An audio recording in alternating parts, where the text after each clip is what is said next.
If you're really bad at ombre nails but love the look, then this mani is going to be for you. What's up, nail crew? It's Nicole, your fellow nail obsessed DIYer. Today we are doing a dip powder mani with all dip liquids and a thermal dip powder.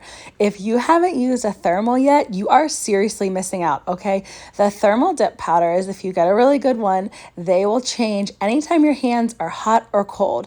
And if you're somebody like me who often has cold hands, your thermal is going to look like an ombre pretty much all the time. If you've never dipped a thermal before, they're a little bit thicker of a powder. The powder is a little bit denser, and I guess that's just because it has to change from one color to another. So the one that I'm doing here is a gray, like a light gray to a dark gray, almost black color. And the color looks a little bit more tan for the warm color because I'm wearing Bear With Me Builder Gel. It's like this neutral color. And I want to do something really fun with it. Since it was going to make my nails look like they were in an ombre a lot, I wanted to do a color block, but I was feeling a little bit lazy and didn't want to use tape. So I decided to freehand the color block. It's been a while since I've tried to freehand the color block that I really wanted a straight line. Typically when I try to freehand it, it's because I'm going to use a glitter that's a little bit chunkier and bigger, and I don't care if some gets over the color blocked line. But I thought, all right, like, I've been dipping for a while. Like, I've been dipping for a couple years. It's been almost 4 years at this point. I made sure that I did 2 dips of the thermal color, and the thermal is called My Funeral Is My Time to Shine from OG Dip Powder, and the glitter that I'm going to use is called Tinfinity. They're both part of New Girl, different parts of the New Girl collections that they have. Typically, when you color block, if you want it to be super straight, you're going to want to use some kind of tape to block off the side of your nail. And I have peel base down on my nails over my builder gel, so had I used tape, I would have had to do a layer of clear first and then done the tape. If you try to put tape right over peel base, it's going to pull your peel base up, and then that defeats the whole purpose of using the peel base because you'll have one part of your mani that's stuck down onto your nail. So that's why I thought, okay, I can just freehand this. I should be able to do this. And I'm going to say it right now, I was really proud of myself for how well I was able to make the line straight. When I'm using darker colors like this, I try to be really, really careful about where I place my dip base, especially because it's not like gel base that you can just wipe off. You know, the dip base, like once you get it down on your skin, it tends to stay. Like you have to work really quickly compared to using gels. So I wanted to be really careful when I apply my dip liquids to make sure that I get as minimal as possible on my skin, and then go around the outsides of my nail and trace it really quickly so that I don't get any of like the dark pigment stuck into my skin, especially if you're somebody like me who has really dry skin. The dark pigments and the bright pigments, the neon pigments, a lot of stuff gets stuck on my skin, not because there's pigments that stain a lot of people, but because my skin is so dry, it literally absorbs like everything that touches it. It's kind of crazy. Like colors that shouldn't stain my skin sometimes do because my nails are so insanely dry. Once I finished dipping the 2 thermals that I just had the thermal color on, nothing else on those 2 nails, then I made sure that I top coated them with clear dip powder. And I really made sure that the liquid was totally soaked up. So because they're a thermal, I didn't want to file down and accidentally touch any of the thermal powder, just because I didn't want to mess with how nicely it transitions from cold to dark or dark to cold, you know, the 2 different colors. So I made sure I poured the clear powder over a couple times before I activated.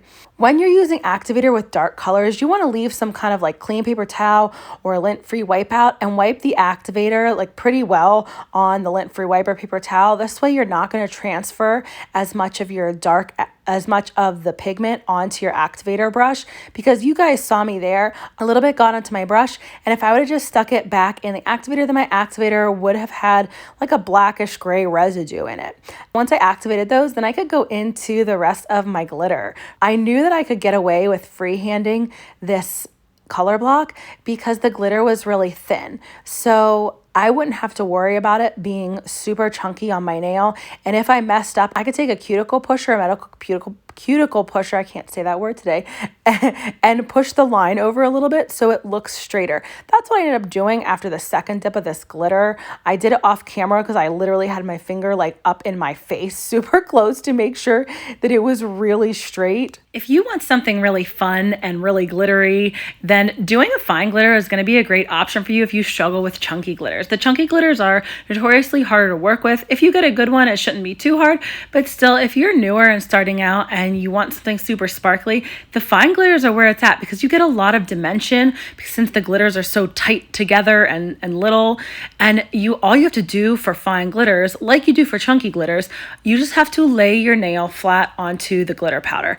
But the upside is once you lay your nail on the fine glitter, you shouldn't really have to do any moving the glitter around because since it's so fine and like tightly packed together, once you lay your nail in it, it's gonna lay really beautiful. Like I just showed on my thumbnail there, this glitter is so gorgeous. Whenever you're doing dips that are close to your cuticle, you wanna make sure you take a metal cuticle pusher and push them back first before you apply your liquids, whether they're dip liquids or gel liquids. It helps you get as close as possible to your cuticle without flooding it. And since I have builder gel on and my apex was already built with builder gel, I didn't need to worry about doing that with my dip powders, so I could just focus on doing the 2 dips of the glitter and the 2 dips of the thermal powders just right directly at the back of my nails. That's what you pretty much like 99% of the time see me do here. Just because I keep builder gel on my nails at all times, it's so much easier for me to keep builder gel on and then do peel base or just dip directly over my builder gel so that I only have to do 2 dips of color. And look at that thumb. Oh my gosh. 2 dips of this fine glitter, this Tinfinity. It is so gorgeous. I kept this mani on for about a week and I didn't even want to take it off. I only took it off because one of the nails popped off. If you're a beginner and you want to keep learning more, make sure you're subscribed with your notifications on because I have something huge coming. Hopefully soon that I'll be able to talk about it and let you guys in on it. I have to say that this is one of my favorite manis that I've done in a long time. I know I feel like I say that often, but my favorite colors to wear are either black, gray, and pink. I just did a black and pink mani the other week and I absolutely loved it because it's black and pink. And now I'm doing black, gray, and pink, silver, like I'm just doing black and silver, not pink. I got excited for a second. These are my favorite kind of colors to wear. They feel the most me. I don't know why. Like I'll wear basically any color. The only color that I'm not super crazy about is lime green, but you know what? Once in a while I end up liking it for like Halloween or something fun like that. These last couple manis have just felt so much like me. I think that's, what I really needed to feel good about my applications again. My family was sick for basically since Thanksgiving, that everybody's been off and on sick. So I feel like I got off my nail rhythm a lot. I just wasn't doing my nails as much as I used to, or I'd like rush through them. And it just didn't feel like I was like back in my nail groove. So now I feel like I'm getting back there.